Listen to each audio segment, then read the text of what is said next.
vou trazer aqui apenas informações mais atuais, né? Não, tem muita coisa que a gente já sabe, né? Como a gente não tem calouro, a gente só tem veterano, então não tem por que a gente ficar batendo o tempo todo a mesma tecla, ainda mais porque tem os manuais, né? Para vocês poderem consultar. Inclusive tem a reunião, o link da reunião do ano passado também, que vocês podem consultar. Então aqui a gente vai focar no que veio de novo, certo? Para que vocês não fiquem perdidos. Aí eu vou colocar só para vocês darem uma visualizada no calendário acadêmico. O calendário acadêmico eu já enviei nos grupos, tem no AVA de vocês também, certo? Quem ainda não tiver e quem não conseguir visualizar, pede ajuda aí que a gente ajuda. O que vocês precisam se ligar aí no calendário acadêmico, né? Obviamente nas datas relativas às aplicações das provas, né? Avaliação oficial 1, 2, né? E já aí no calendário, já temos uma mudança. Vamos lembrar aí como é que era no semestre passado. Semestre passado, a gente tinha 2 semanas nas quais a gente não era feita aula, era só semana de palestras, né? Produzidas pela Uningo. Agora não tem mais isso, certo? Agora todas as semanas que você tem no calendário, os dias letivos são completinhos, todas as semanas vão acontecer aula, tá bom? A semana de palestra no dia de 17 a 20 de abril, ela não vai consumir horário de aula de professor. Isso por conta que houve reclamações, né? Obviamente vocês estão pagando, vocês querem ter aula durante as semanas certinhas, e isso também estava prejudicando os professores, prejudicou os professores na questão da completude dos conteúdos, certo? Então fiquem atentos aí, temos alguns feriados aí também, muitos nos dias de sexta, fiquem atentos a esses feriados. E ao final do semestre, né, gente? Aí no mês de junho tem bastante coisa, você tem que ficar ligado na aplicação das provas. Vocês sempre ficam me perguntando, professor, quando é isso, quando é aquilo? Tem um calendário. Vocês precisam utilizar o calendário para saber, não fica me perguntando coisas que vocês sabem aonde conseguir a resposta, porque vocês acabam fazendo com que eu diminua até a qualidade de atendimento. Por exemplo, estou atendendo um aluno de uma coisa importante, que realmente precisa de atendimento, e vem vocês me perguntarem sobre que dia é data de prova, de interativa, então acaba que eu subtraio esse tempo de algum lugar para poder dar atenção, certo? Show. Então vamos lá, né? Vamos entrar para o que vale mesmo. O que mudou? Primeiro, a mudança que vocês já devem ter observado aí é o horário das aulas. O horário das aulas antes era de 8 horas no matutino até as 11, né, se o professor desse descanso, e no noturno de 19 até as 21h50, 21h40. Então, agora a gente não tem mais essa configuração de horário. A configuração de horário mudou por conta da carga horária de aula presencial com o professor ter mudado também. Então, o professor agora, ele dá 2 horas, né? Na verdade, 2 aulas de 50 minutos. Então, no matutino é de 8 às 9h40 e no noturno é de 19 às 20h40, certo? A gente também não tem mais o ED, certo? O ED, o estudo dirigido, ele saiu da grade, então os calouros que estão entrando em outros cursos aí, os cursos de engenharia ainda está formando turma, mas na grade deles não vai vir mais o ED. E em muitos de vocês também não veio o estudo dirigido, só veio o estudo dirigido para aqueles alunos que perderam no estudo dirigido. Aí eles têm que cursar esse estudo dirigido novamente. Mas para quem não perdeu, no lugar do estudo dirigido vieram os projetos de extensão, que eu vou explicar mais lá na frente. Bom?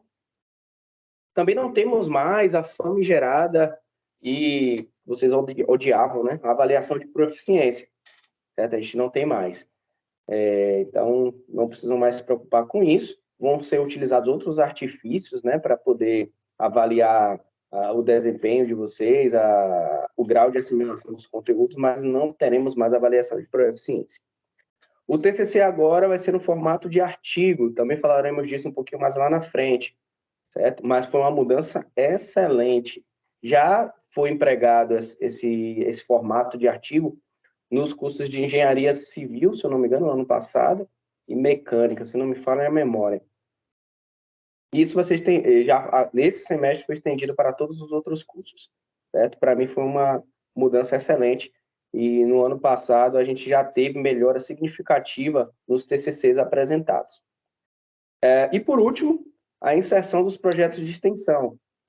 Muitos de vocês têm me perguntado, professor, o que é esse projeto de extensão? Você vai explicar? Não entendi, me explica aí. Tá? Eu falei, calma, vai chegar a hora, a gente vai ter reunião. Precisei adiar a reunião por 2 vezes por conta disso, porque as informações completas sobre o projeto de extensão não tinham chegado ainda. Então, eu não queria ter que fazer trabalho de português em fazer uma reunião e depois ter que fazer uma outra reunião extraordinária para falar só sobre o projeto de extensão, certo? Todos nós somos, vocês são aspirantes a engenheiros, sou engenheiro de produção ainda, então eu busco sempre ser eficiente em tudo que eu faço. Beleza? Então, a gente vai falar desses pontos todos aí, começando falando um pouquinho sobre o horário das aulas, só para deixar claro, tá? O horário das aulas mudou, não o início, mudou o fim, tá? A carga horária agora das presenciais, da maioria, né? Porque tem algumas de primeiro semestre, que não é o caso de vocês ainda, que vai de 8 até às 11, como era antigamente. Mas as disciplinas gerais que vocês estão matriculados, elas são 2 aulas de 50 minutos, certo? Então, de 8 às 9h40, certo? Obviamente, os professores às vezes puxam até 10, né? Ou vai puxar até 9, quando tiver um pouquinho mais de pressa, ou de conteúdo, né? Para não dar nada com pressa. Então, entendam isso, que também foi uma solicitação, principalmente dos alunos do noturno, que explicaram que às vezes saíam muito tarde, que ficavam esperando ônibus em pontos com perigo, né? Que ia para bairros também perigosos. Então, foi entendido pela corporação que deveria ser reajustado esses horários para beneficiar vocês e também para que não ficasse essa questão de semana sem aula, um negócio meio esquisito também, né? A verdade é essa. Tá ali, tá daqui a pouco uma semana sem aula, prejudicial para o professor, para o aluno também. Importantíssimo, tá? Depois eu vou falar de cada parte desse aqui, viu, gente? Do ED, da avaliação do TCC, vou falar de estágio, vou falar de tudo. Horário de atendimento presencial da coordenação. Segunda-feira, 16 horas até as 19. Quarta-feira, de 16 horas até as 19. Nesse horário, eu vou estar aqui estritamente para atender presencial. Então, quem tiver alguma demanda que precise... Quais são as demandas, geralmente, galera, que precisa de um atendimento presencial? Aluno que vem de transferência.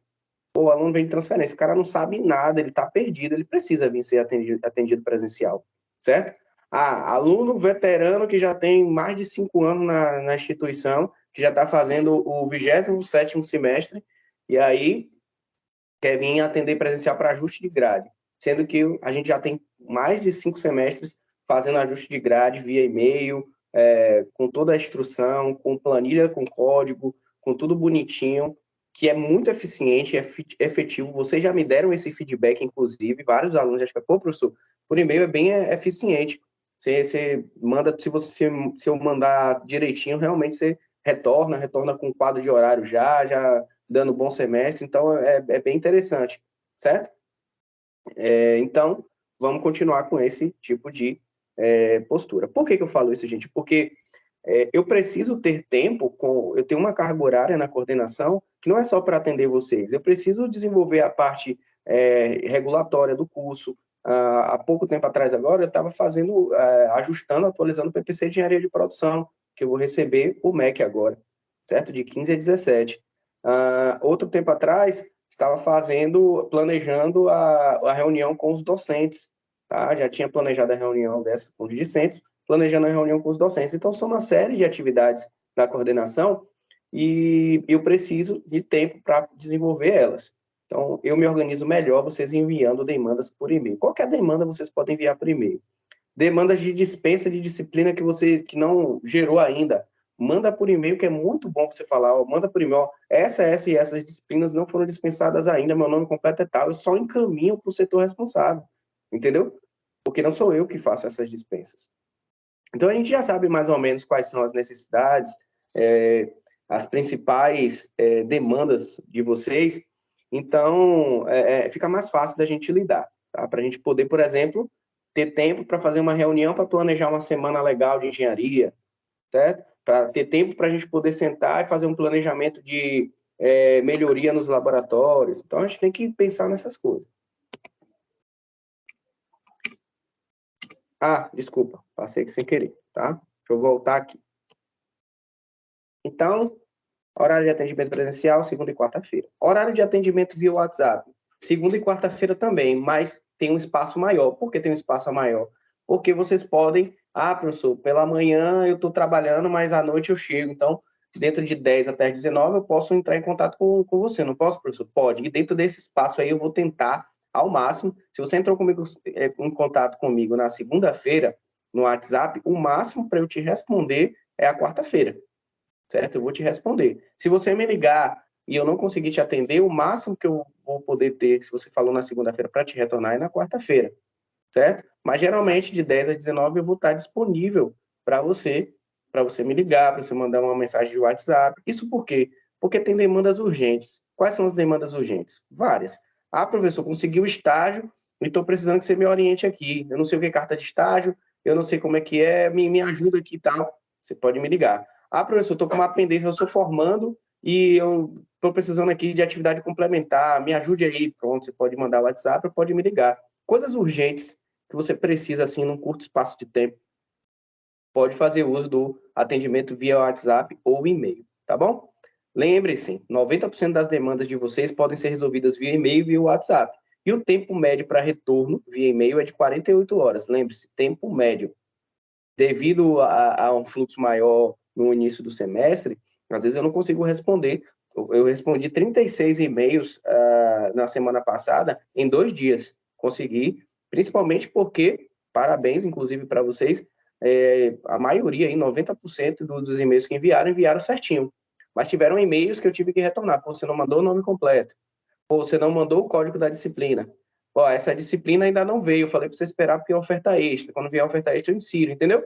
Mesmo assim, eu respondi os e-mails, todos que chegaram para mim. Tem, acho que uns 4 e-mails que mandaram, que eu ainda vou responder no prazo de até 48 horas, certo? Enviaram para mim hoje pela manhã. Então é isso, gente. Se atentar a essas regrinhas aí, para a gente poder ter uma comunicação adequada, tranquila, e eu conseguir resolver os problemas que vocês venham, tragam até mim. Isso aqui é só para passar o olho mesmo, porque isso aqui todo mundo já sabe, né? Só para passar o olho, exceto se tiver alguém aí de transferência, né? Mas acredito que não tenha nessa reunião, mas é importante a gente lembrar que a gente trabalha com um modelo diferente de avaliação, que é chamada avaliação continuada. E essa avaliação continuada, você vai conquistando esses pontos, né? No nível 1 das disciplinas, né? Disciplina de nível 1, a gente tem até 14 mil pontos.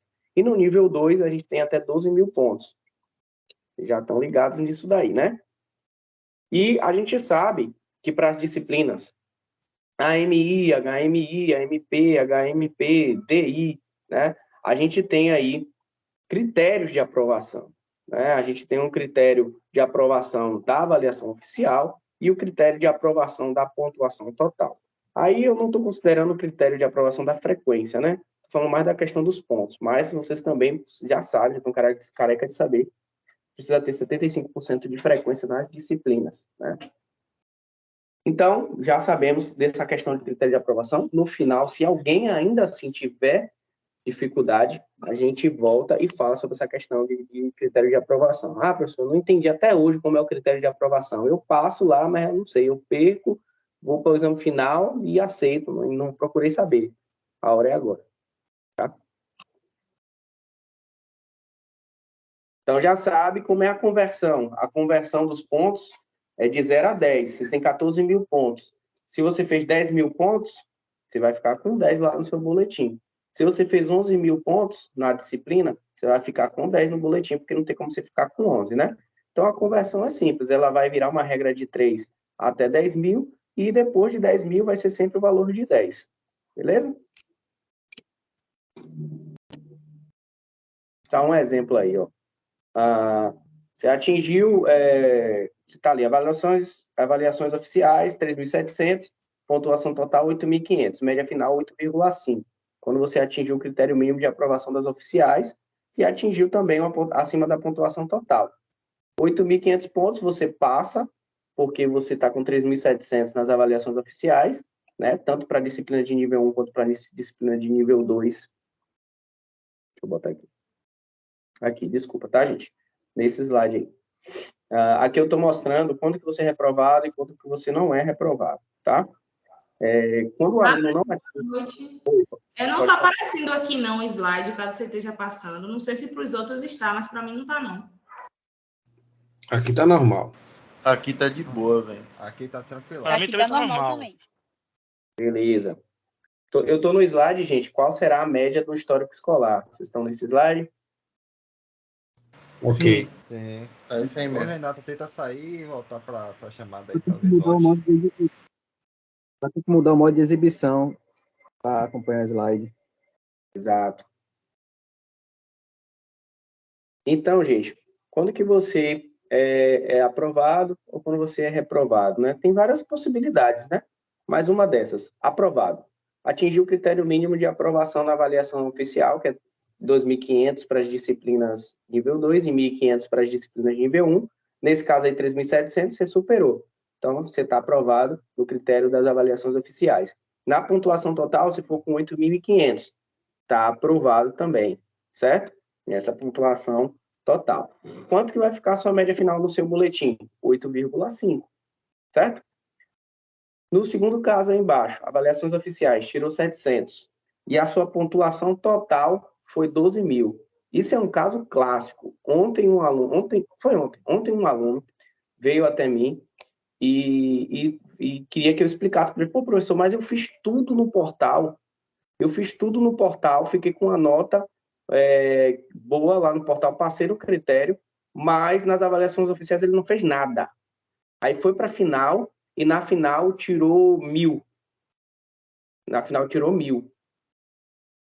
Não adiantou, ele não conseguiu passar porque ele não obteve a pontuação suficiente para ser aprovado. Ele teria que tirar no mínimo 1.500, né, para aquele 1.000 substituir, aquele 1.500 substituir o 1.000 e ele ficar com 1.500, que iria fazer com que ele atingisse, né, o critério mínimo das avaliações oficiais. Aí ele falou, mas por que minha nota ficou 1, professor? Se eu fiz 12, não sei quantos mil pontos, porque a média final, quando você perde, né, ela se transforma em relação a avaliações oficiais. Então, fiquem ligados nisso daí. É um ponto que a galera, às vezes, não entende. Né? Quando eu abro aqui no Olímpio e mostro para olha, você não foi aprovado, você perdeu aqui. Ó, qual foi a minha média final? 1. Mas eu só fiz 1.000 pontos? Não, você fez os pontos, mas na média o que conta é o que você fez quando você perde, é o que você fez nas avaliações oficiais. Quando você passa, não, é tudo. Certo? Então, por que isso? Porque quando você vai para a final, se você vai para a final precisando de um determinado valor de ponto, né, você tira aquele valor de ponto, soma, você passa, e aí você fica com a média relativa àquele ponto, àquela pontuação que você tirou. Certo? Então, só não vacilar nessa contabilidade aí, que vocês não vão ter problema.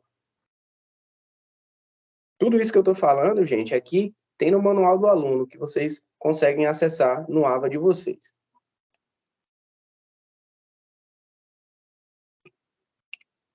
Onde é que eu vejo meus pontos, professor? Tá careca de saber lá. Vai lá em meus pontos, como vocês estão vendo aí. É muito pedagógico, muito tranquilo. Vocês sabem que o AVA aí, apesar de ter alguns problemas de acesso, mas em relação à interface, ele é perfeito. E para mim ele é uma plataforma muito interessante. Essa parte aí dos meus pontos mesmo é tranquilo de entender demais. Ele fala, olha, você conquistou 2.770 pontos de 12.000. Tirou 700, é o caso lá o cara tirou 700 na prova, 600 na atividade transversal, 600 na atividade de sala de aula e na atividade virtual de 170. Ele não conseguiu alcançar nada aí, né? Nesse caso aí, ele está reprovado e perdeu nos 2 critérios. Beleza?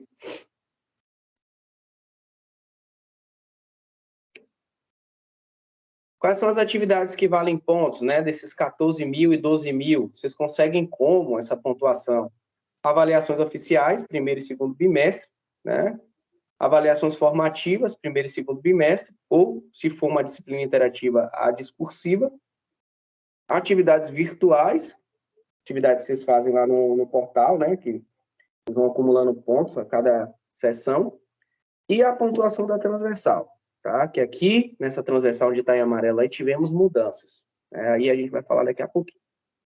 Vocês estão vendo aí, atividades aplicadas pelo professor, atividades realizadas no ar. Novidades na avaliação continuada. A grande novidade de 2023.1 é a retirada do estudo dirigido, certo? Vai ficar agora mantendo só o competências para a vida, o acelere a carreira e os cursos complementares. Beleza? Então, a gente vai ficar com a atividade transversal, que é muito importante. Por que eu falo que a atividade transversal é importante? Até vocês mesmos já me falaram isso. Tem gente que já fez, gente.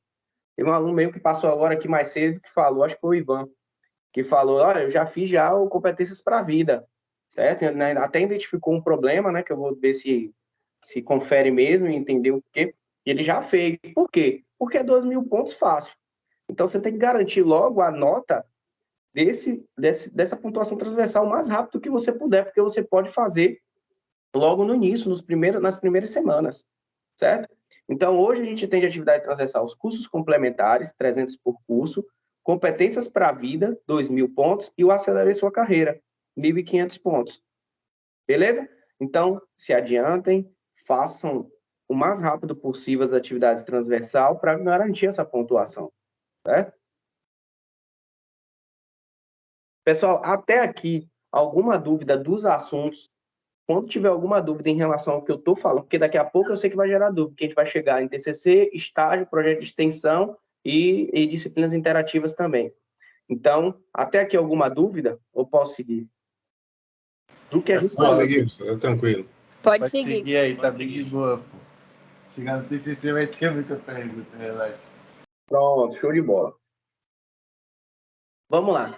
Eu quero falar um pouco das disciplinas interativas. Vocês perceberam que as disciplinas interativas vieram em menor quantidade, né? Principalmente para o pessoal que está semestralizado? Aconteceu isso porque eles fizeram uma reconfiguração da carga horária das disciplinas, fazendo com que tivesse mais disciplinas presenciais com o professor, né? E menos disciplinas interativas. No entanto, as disciplinas presenciais que tem professor, a carga horária dela não é só do professor, também tem uma parte de tutor, de tutoria. Então, é o hibridismo aí rolando. Então, essas disciplinas que são presenciais têm o professor e também tem o tutor. Vamos lá, uma disciplina de 60 horas. 40 horas é do professor, 20 horas é no aula e você tem o suporte também de um tutor. Beleza? De 70 horas, que tem algumas também que são de 70 horas, a mesma coisa. 40 horas do professor, 30 do tutor. Então, é isso que eles tentaram fazer para que vocês tivessem contatos, na maioria das vezes, com o professor e tutor, certo? Me preocupa muito as disciplinas interativas, porque há um índice ainda muito grande de reprova dos alunos, né? Por não se tocar na questão da avaliação discursiva. Por mais que eu fale todo semestre, eu bato na tecla, galera, a avaliação discursiva que você envia, ela é passível de correção, as pessoas vão olhar lá e pode ser corrigida. Então, não tem por que uma coisa que está sendo enviada para ser corrigida ser enviada em PDF, certo? Então, você envia o que em PDF? Alguma coisa que já é relatório final de estágio, PDF. Porque o cara não vai consertar seu relatório. Você está relatando uma coisa, como é que o cara vai corrigir alguma coisa que você viveu? Então, tem que ser em PDF, né? Versão final do seu trabalho de conclusão de curso, quando está tudo já arrumado, tudo já feito, PDF. Mas as atividades 1, 2, 3, né? Que a gente vai ver daqui a pouco que não tem mais atividade 3, né? No TCC, tudo em Word, porque ali vai ser passível de correção. Então, tudo que você está enviando, que pode ser corrigido, que vai ser passível de correção, que a pessoa vai olhar ali, vai comentar e tal, tem que ser enviado em .doc. Combinado? E a avaliação discursiva é outra coisa que você tem que mirar para fazer logo no primeiro bimestre. Assim que abrir, da virada do primeiro bimestre para o segundo bimestre, já abre. Você já faz. Beleza? Para que você fique dependendo só de se sair bem na avaliação oficial. que se for do nível 2, nas disciplinas interativas, você tem que tirar 2.500, que é, ou seja, acertar 5 das 10 questões. E se for da nível 1, você tem que acertar 3 das 10 questões, ou seja, é mamão com açúcar, né? Lembrando que as atividades do AVA computam 3.000 pontos e as atividades transversais, 3.500 pontos. Então, as atividades transversais que vocês fazem, que eu falo que é tão importante, ela é importante justamente por conta disso, porque ela vai fazer com que essa pontuação vá para todas as disciplinas, tanto interativa quanto também as presenciais. Interativa, acredito que eu acho que o ponto aí que tem que bater na tecla é a avaliação discursiva. Muita gente perde por conta da avaliação discursiva, porque não faz, perde o prazo, manda em PDF, o que tem de aluno que... Ah, professor, mas eu não sabia. Ah, professor, mas tem que colocar lá um sistema Pocaiô para não deixar que você envie.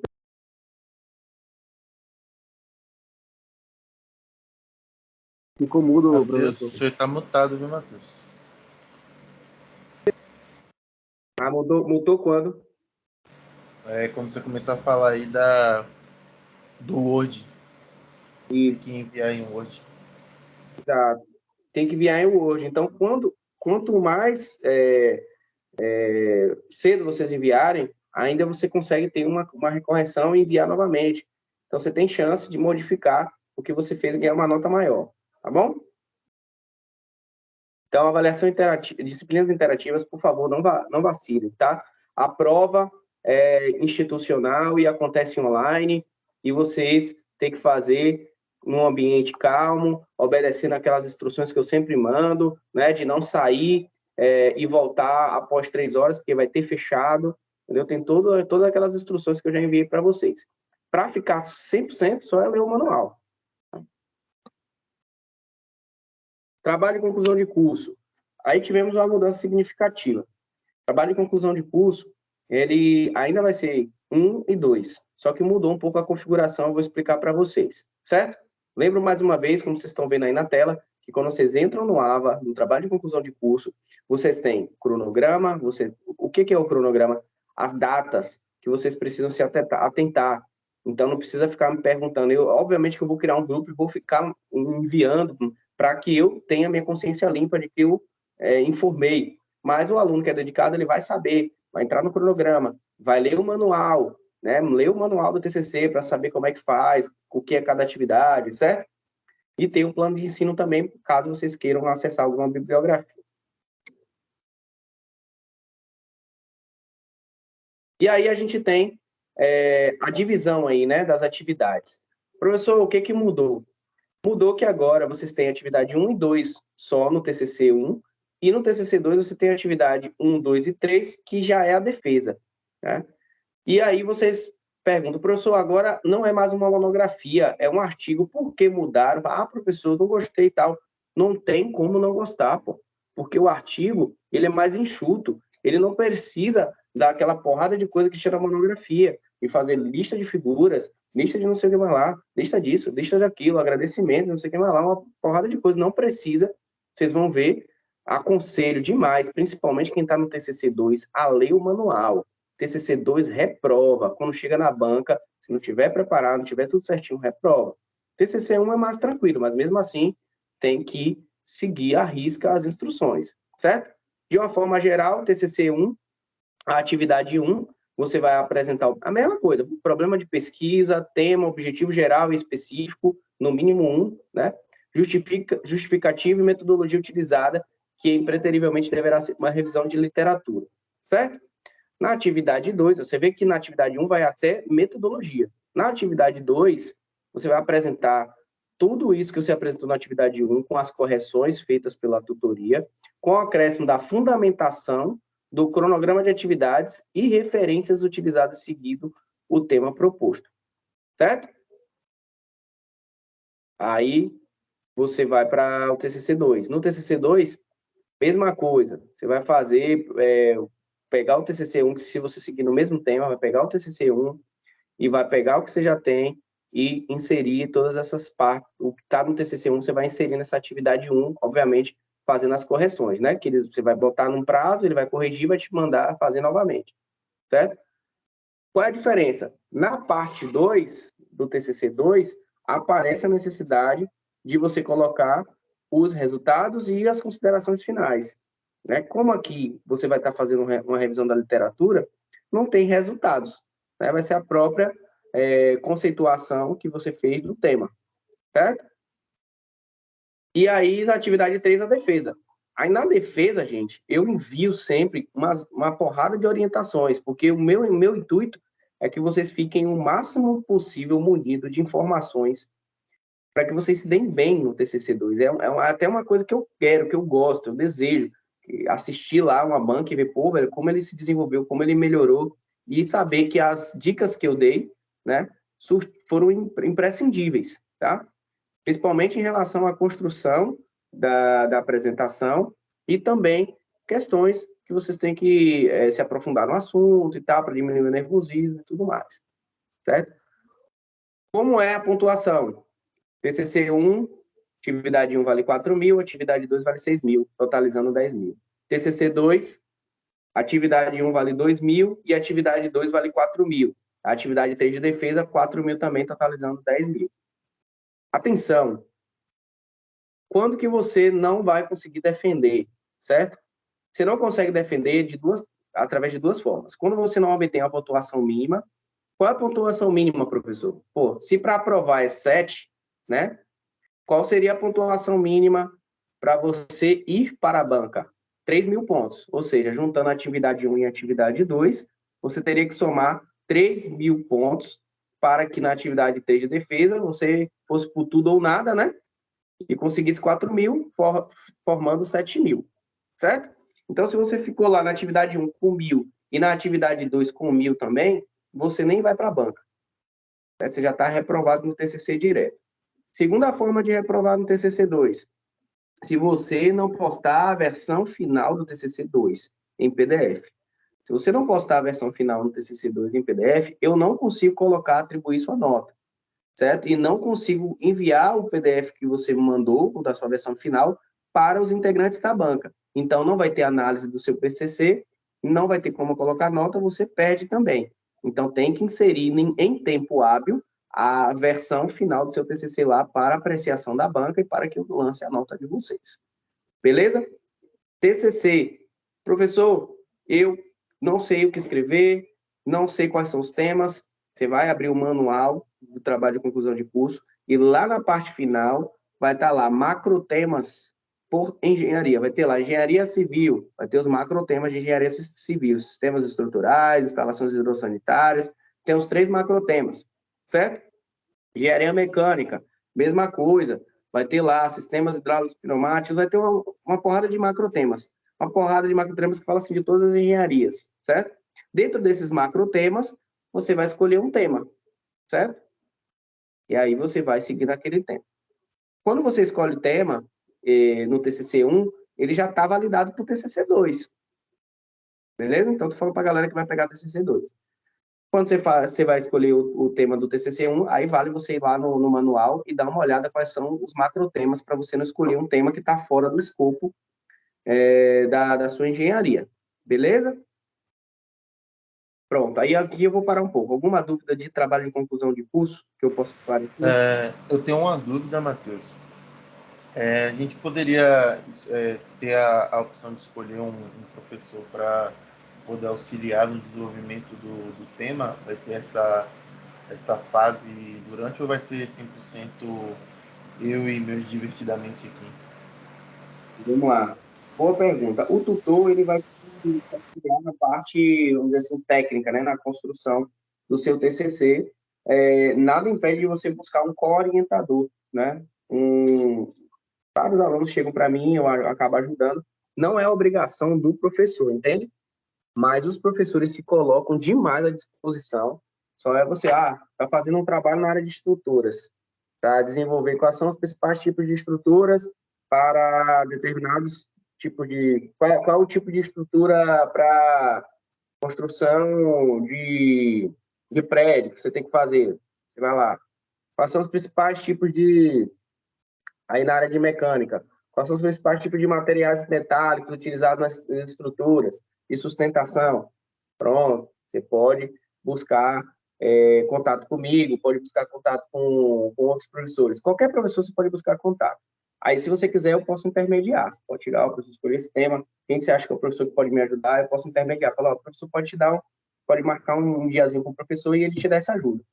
Isso acontece, é tranquilo, viu? Não precisa se preocupar, que não é algo formalizado, mas você pode ter essa ajuda sim. Inclusive, estou tranquilo aqui, principalmente para mecânica e produção, e temos 4 professores aí para civil e mais 3 professores para elétrica, tá? Então, façam uso e só é quando me contatar, ou pode falar direto com o professor, se você tiver intimidade com o professor.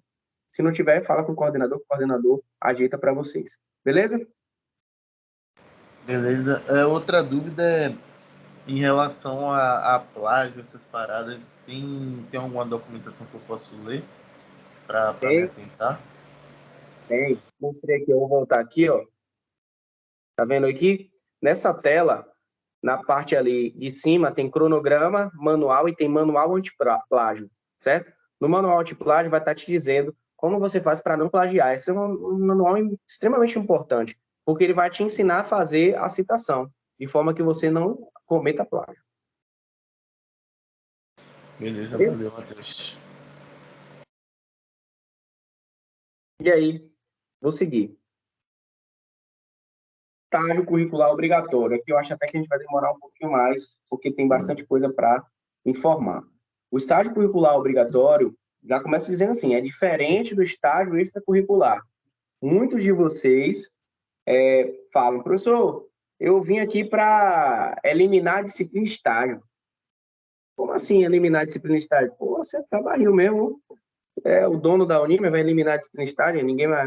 Não, professor, porque eu já estagiei, pô. Aí eu não vou precisar pegar essa disciplina mais. Não é assim, gente.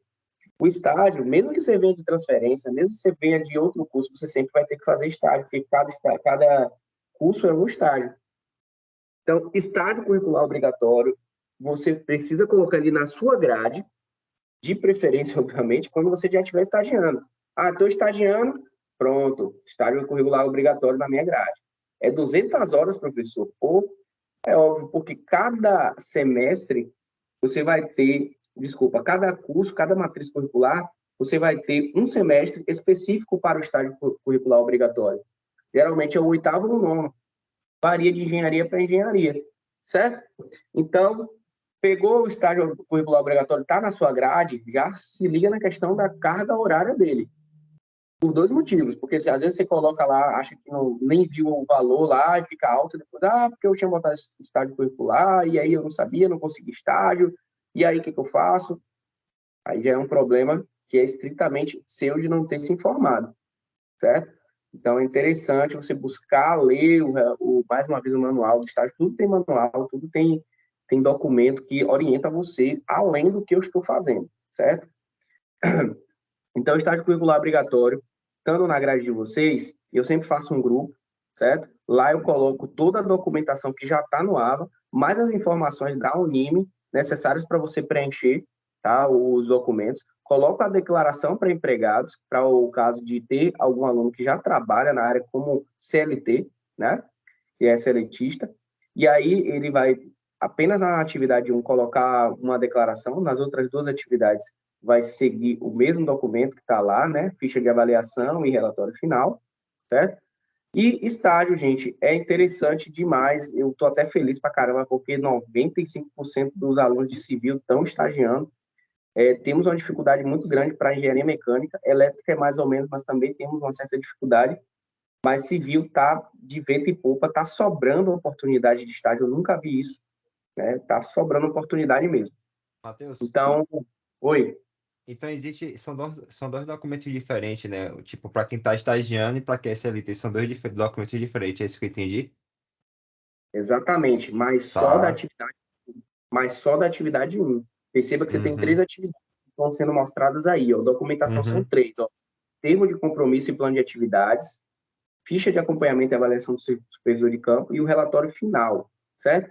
Esse primeiro documento, termo de compromisso e plano de atividades, que para quem está trabalhando, vai ser declaração para empregados, que eu vou enviar lá no grupo, certo? Já só vai preencher com as informações e imprimir em papel timbrado e pegar a assinatura do CNPJ da empresa. Perfeito. Na atividade... Ô, Matheus, Oi. uma dúvida. Lá no AVA, mano, eu tô tentando baixar a documentação ali de estágio, só que a página não tá rolando, tá ligado? Você vai disponibilizar esse documento depois? Sim, com certeza. Depois de terminar aqui, eu já vou enviar lá os 2 grupos, TCC 1 e 2 e estágio. Eu que vou gerenciar esses 2 grupos para possíveis dúvidas que surjam, para eu botar todos esses documentos, e aí vocês entram vou dar um tempo, né? Porque tem muita gente que vai entrar depois, aí vocês entrando, amanhã eu lanço esses documentos, beleza? Beleza, obrigadão. Outro ponto, a pontuação, como vocês estão vendo aí, ó, 2.000, 2.000 e 6.000. Então, o mais importante é o relatório final. O relatório final você só vai conseguir fazer se você entregar as outras documentações. Está bem escrito aí, ó. O envio do relatório final está condicionado ao envio e à validação do termo de compromisso e plano de atividades.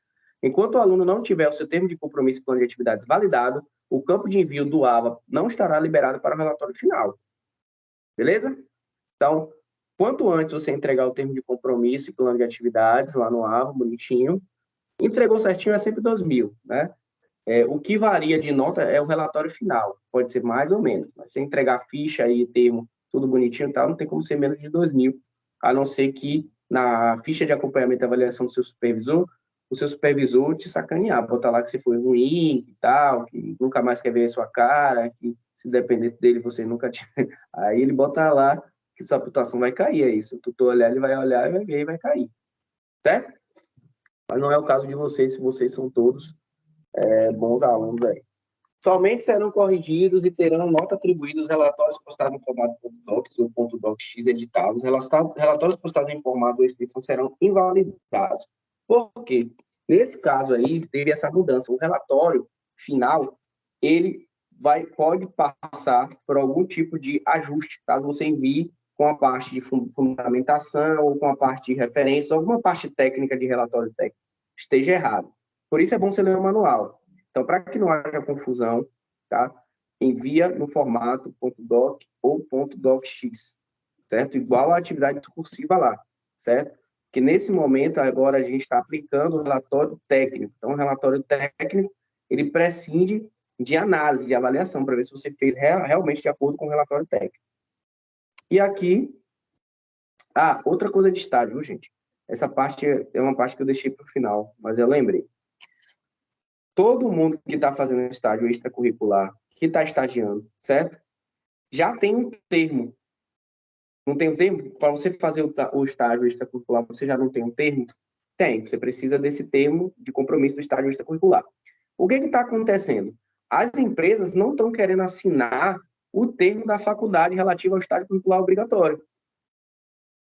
E precisa, porque é uma atividade acadêmica necessária, curricular, porque senão vocês não formam. Então, vocês mesmos têm que falar isso lá no RH e falar, olha, eu já tenho o termo aqui, mas eu preciso que vocês assinam isso, que é referente ao estágio curricular obrigatório, a um cumprimento de uma carga horária de 200 horas. Eu já faço mais do que 200 horas, tá? Mas eu vou precisar dessa carga horária do estágio extracurricular que eu estou fazendo, vamos supor lá, 900 horas no semestre. Eu preciso de 200 só para o estágio curricular obrigatório. E para isso eu preciso formalizar isso através do termo de compromisso e através da ficha de avaliação, e depois eu preciso fazer um relatório. Aí vocês conversam, eles vão entender e tem que fazer esse contrato. Porque eles ficam dizendo, mas aqui no RH vai ficar com 2 contratos do aluno. Não, eu só estou precisando da sua assinatura, do meu termo de estágio curricular obrigatório. Isso daqui vai para o meu coordenador e vai ficar uma via com vocês. Porque eu tenho um estágio com vocês, que é extracurricular, que me serve, inclusive, de atividade complementar, né? O extracurricular, mas eu preciso dessa documentação do curricular obrigatório.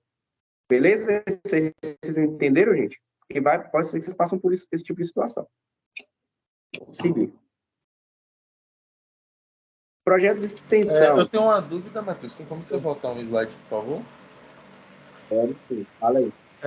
Em relação àquela ficha de acompanhamento, para quem já trabalha na área CLT, ele também seria uma ficha de acompanhamento? No caso, teria que procurar o supervisor ou superior para fazer essa anotação? Exatamente. É o mesmo documento. Vale tanto para quem é CLT quanto para quem está fazendo estágio mesmo, extracurricular ou curricular, é o mesmo documento. O da atividade 2 é o mesmo documento. Só muda o da atividade 1. Beleza. Professor, eu tenho uma dúvida. Como você mesmo disse... Pode falar? Estou ouvindo. Perdão. Como o senhor mesmo disse, o estágio para mecânica está meio complicado. Eu não consegui um até agora, nesse início de ano. E aí essa matéria apareceu na minha grade. Eu devo retirar ela, porque caso eu tenho medo de não conseguir. A gente vai tentar. Eu estou formalizando 2 parcerias aí, uma com a Seara e uma outra com a Papais, para tentar ver se eu consigo estágio para vocês, tá? De mecânica, específico para mecânica. E lá na Coelba também já estou tentando para elétrica, mas é muito complexo na Coelba, da Neoenergia, né? Até um aluno conseguiu recentemente, né? Por intermédio meu, mas é difícil. Conseguiu, mas aquele negócio. Indo, eu orientei, ele pediu orientação, foi lá, ele pediu orientação para refazer o currículo dele, ele conseguiu. Mas tem que ir tentando. Aí você vai deixar até final de março na sua grade. Caso não consiga, a gente retira da sua grade, para você não pagar essa carga horária de 200 horas. Certo? Beleza? Tinha outro que você queria falar? Matheus, boa noite. Eu tenho uma dúvida, tá? Pode falar. Para quem não trabalha na área e não tem condições de largar o emprego para trabalhar, qual seria a segunda opção? Ainda tem alguma coisa aqui que a faculdade disponibiliza para ser feito? Cara, não tem, mas depende muito, assim, gente. Tem coisas que a gente consegue gerenciar aqui dentro, entendeu? Eu lembro que uma vez eu fiz isso foi iniciativa minha, porque eu tinha uma grande quantidade de alunos de engenharia química e não estava conseguindo o estágio desses alunos. Aí eu consegui um engenheiro químico para fazer o acompanhamento desses alunos com práticas em laboratórios, certo? Só que isso tem que ser muito bem estudado, eu tenho que sentar com a coordenação, com a direção, ver a viabilidade, eles vão ver qual é a quantidade de alunos, quem são os alunos, passa por todo esse trâmite, entendeu? Não é fácil assim, porque não pode, por exemplo, se você chegar uma coisa do MEC, aí você está lá, entre os alunos, aí fala, você estagiou? Aí, eu sou engenharia civil, mas estagiei aqui nos laboratórios. Não é complicado? Então, tem uma situação bem complicada disso que a gente recebe, a gente é regulado por um MEC. Então, tem que ver, é uma situação bem complexa. Eu compreendo. Quando eu vou te procurar para sentar contigo para a gente tentar fazer esse alinhamento aí, então, tá bom?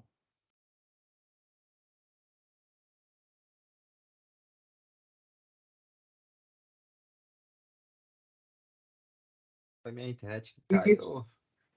Tá. Eu caí. As possibilidades. Caiu, A gente, às vezes, caiu. a gente acha algum tipo de possibilidade, porque mesmo você na hora às vezes se encontra Tá falhando, parece que caiu tá normal, a conexão. pessoal.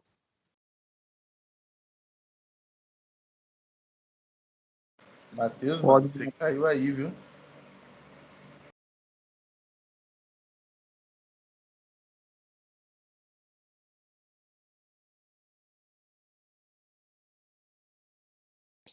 Matheus, se você falou, a gente não conseguiu entender e compreender. Então, quando eu retornar e puder repetir, eu agradeço.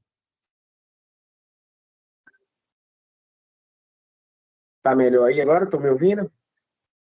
Agora sim. Beleza. Então é isso. Sobre estágio, a gente vai ter que verificar essas coisas de forma mais pontual. Ok? Uma dica conhece alguém que é engenheiro civil, que já é formado, que tem criativo? Conheço. Ele está precisando de algum auxílio, porque se ele for autônomo e estiver precisando de algum auxílio, você pode entrar como estagiário de autônomo. Não tem problema. Ele vai assinar as coisas para você. Entendeu? A mesma coisa vale para engenheiro eletricista e para engenheiro mecânico também. Então, é uma saída aí que já aconteceu e deu certo em semestres passados. Ok. Bem, projetos de extensão. O projeto de extensão, gente, lá no aba de vocês, quando vocês entram, e quem tiver matriculado, né, projeto de extensão, vai ter todas as informações que vocês precisam saber através desses 3 links que eu vou compartilhar, mas vai ter lá no aba de vocês. O que é o projeto de extensão? Como vocês podem ver, o MEC, né, ele gerou uma resolução de 2018, estabelecendo que todos os cursos de graduação precisam, obrigatoriamente, reservar 10% da carga horária total do curso para atividade de extensão. Então, não tem para onde correr. Então, precisa ter 10% da carga horária total. No caso de vocês, que são 3.600 horas, um calouro que estiver entrando, ele vai ter que cursar 360 horas de atividade de extensão, tá? E como é que essa atividade de extensão vai se desenvolver? Através das disciplinas projeto de extensão, né? Que se for para um calouro, vai ser 1, 2, 3 e 4, cada uma de 90 horas. Né? Multiplicando 90 vezes 4, vai dar 360, que é 10% de 3.600. O que tem dentro desse projeto de extensão?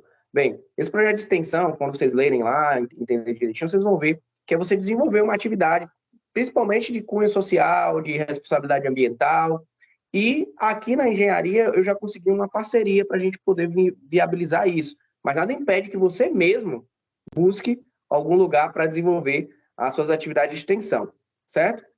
No final, você fez a atividade, gerou o relatório, postou lá e conseguiu a sua nota, cumpriu a sua carga horária, certo? Mas é importante que vocês tenham essa orientação, e essa orientação vai vir, né, quando eu vou marcar um momento presencial, junto com essa entidade que vai vir, que é a Engenharia Sem Fronteiras, certo? Para a gente poder desenvolver algo dentro do espectro social, que é o que a Engenharia Sem Fronteiras faz, e conseguir entregar esses projetos de extensão. Beleza? De antemão, o que eu peço para vocês fazerem, por favor? Quem ainda não assistiu os vídeos, assista os vídeos. Está lá no AVA, certo? Eu vou enviar também para vocês. E aí, depois dessa mobilização inicial, ainda vai ter mais um outro momento no qual eu vou trazer a Engenharia Sem Fronteiras aqui para conversar com todo mundo, tá? Para dar esse espaço para vocês entenderem que vocês podem ir lá para praticar e entender. A Engenharia Sem Fronteiras já veio aqui, inclusive, né? Tem até alunos que já estão dentro da Engenharia Sem Fronteiras daqui, e é uma ótima oportunidade de vocês conhecerem outras pessoas de fora, uma ótima oportunidade de vocês desenvolverem projetos reais, participarem de projetos reais, com resultados reais, ajudar pessoas que realmente estão necessitando através da engenharia. Pensem aí vocês desenvolvendo um projeto, uma planta baixa, para atender pessoas de baixa renda, ou para fazer um projeto de reforma de casa, de pessoas também que estão necessitando, que passaram por problemas das enchentes e tudo mais. Então, é interessante a gente ter esses projetos aí que vão oportunizar vocês a estar mais próximo da profissão de vocês. Nesse caso aí, quem tiver dúvida, pode falar, encaminhar para mim, mas preciso que vocês assistam primeiro esses vídeos aí, tá? O vídeo de boas-vindas, a estratégia pedagógica e a jornada, que é o que você tem que desenvolver. Matheus, eu tenho uma dúvida em relação a isso aí. Na verdade, duas. A primeira é que, tipo, na minha grade curricular, mano, eu já tô na segunda, tipo, projeto extensivo 2.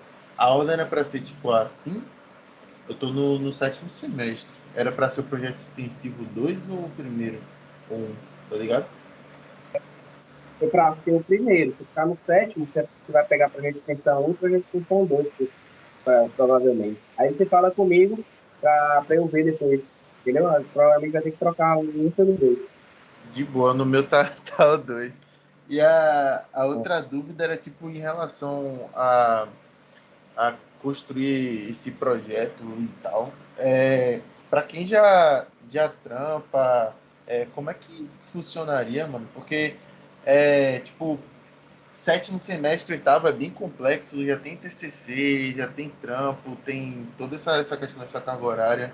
É obrigatório procurar uma entidade, não pode fazer tipo, um mini projeto, ou então pelo menos algo escrito detalhando a ideia para poder levar? É obrigatório. É obrigatório. Então, no caso, eu tenho que procurar uma entidade ou alguma coisa e tipo, gerar um projeto lá, né? Isso, porque na verdade, como eu falei para vocês, eu já sabia disso, já estava me preparando e tive um contato com uma pessoa, inclusive eu faço parte de Engenharia Sem Fronteiras, sou consultor lá na parte de da parte de Eu sou criar. de sistemas, tá, Matheus? Sou de SI, Sistema de Informação. Pronto, você pode trabalhar também dentro da Engenharia Sem Fronteiras se você desejar, certo?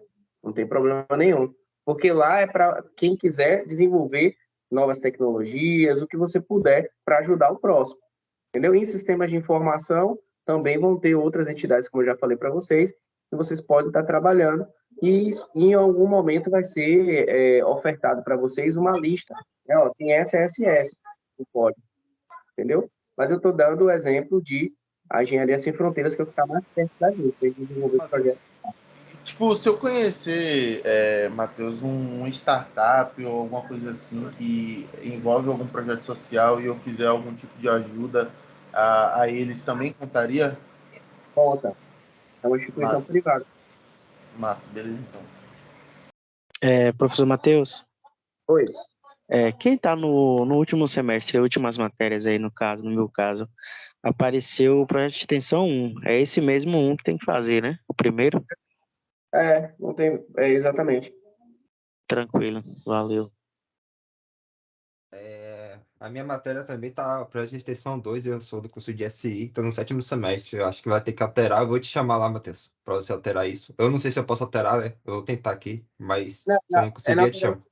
é porque tem que ver, né? Porque tem uns que estão vendo o projeto de extensão 1 e 2, como você está no 7º, você está praticamente no final do curso, né? Você só tem que cursar um projeto de extensão, praticamente. Então, um no 7º e um no 8º. Mas aí você fala comigo direitinho e eu vejo, viu? Pra Tá. gente... Outra coisa que eu não sei nem se você tem esse conhecimento. O portal do aluno, ele é o proprietário dele, do código-fonte dele, é da Unime ou tem empresa externa que faz manutenção nele? uma empresa, atualmente é empresa externa, mas vai mudar, né? O código-fonte Ah, dele é o não é portal que. a plataforma da Unime é em cima do Moodle, pô. Ah, entendi. Eu ia Então é falar que aberto. ia me oferecer de forma autônoma para tentar corrigir os bugs do portal e o serviço que cai. Mas assim, até o que você fizesse ia cair também, entendeu? Você ia ter vários backlogs, e você sabe que se você estudou governança em TI, você sabe que é impossível você criar um sistema que não vai cair em algum momento. WhatsApp, Instagram, Google, tudo cai, como é que você não quer que um sistema não vá cair, um sistema da universidade, de uma faculdade não vai cair? Vai cair. A questão é o porquê que cai e quando cai. E aí você gerar um plano de melhoria em cima da análise das causas raízes, né? E você também sabe disso daí, quando você faz o projeto, arquitetura de software, você precisa prever essas questões na programação, né? Para você fazer as rotinas direitinho, deixar tudo limpo, para não acumular cachê, pensando no usuário, né? Porque, assim, às vezes faz uma programação de algo pensando só no cara que usa Mozilla ou Google Chrome. Aí o cara abre no Mozilla ou abre no Google Chrome, a recepção de dados é diferente, ou a entrega de dados é diferente, né? O tráfego de dados não é na mesma velocidade, entendeu? Um retém mais, outro retém menos. Então, o programador tem que ser safo mesmo nesse sentido para fazer algo que abranja tudo, o que não é o caso, que já de imediato a gente já sabe que é algo que é feito em cima de uma plataforma do Moodle, que é de código aberto, que todo mundo pode acessar e fazer do jeito que quiser. E eu já falei nas próprias reuniões que eu tive aqui com as coordenações superiores e direções superiores, que já estava na hora, mais do que na hora, da Croton ter o próprio sistema dela, a própria plataforma dela, né? Concordo? Belezura. Gente, Tipo, as melhorias, né? Para sugerir melhorias é bom para a própria Unime ter o próprio sistema. Tipo, sim, a funcionalidade de atividades transversais ali, a gente não sabe qual qual atividade o professor está subindo. Pela descrição, a gente não sabe, tipo, que atividade foi, sacou? Qual a atividade que que tá sendo lançada ali. Só sabe que ele lançou a atividade e que foi pontuado. Agora, que atividade é essa, pela própria descrição, não dá para saber. Em atividades transversais, Acho que é transversais ali, quando a gente exibe a nota, aí vai exibir detalhes, aí tem ali a descrição e a pontuação de cada atividade que foi lançada. das transversais você está falando, né? Porque de professor tem. O professor, ele estratifica tudo e das atividades virtuais também. Das transversais, eu pensei que era um pacote único. Você fez lá e ele lança o valor, mas eu estou entendendo. Lá não mostra o detalhamento. Por exemplo, Acelere Sua Carreira não mostra o detalhamento de cada ponto que você ganha. Não, eu tava falando dessa atividade que a gente faz em sala de aula mesmo, tipo, programação Web 2, elabora uma pesquisa, não tem uma descrição acerca disso, tipo, tem uma descrição padrão, parece, ó, uma descrição padrão que Mas não muda. aí não é questão de. Isso não é questão de funcionalidade, não. A funcionalidade existe, dá para estratificar. É a questão do uso que não quis estratificar. Porque eu mesmo, nas minhas Entendi. disciplinas minhas, eu coloco lá tudo estratificadozinho. Então tem como o professor botar a descrição lá da atividade que está sendo lançada, né, tudo certinho, pra gente pelo Tem, menos entender. Ah, entendo. Então, beleza. tem sim, tem sim, tem sim. Bom, pessoal, alguma dúvida a mais? Estou disponível.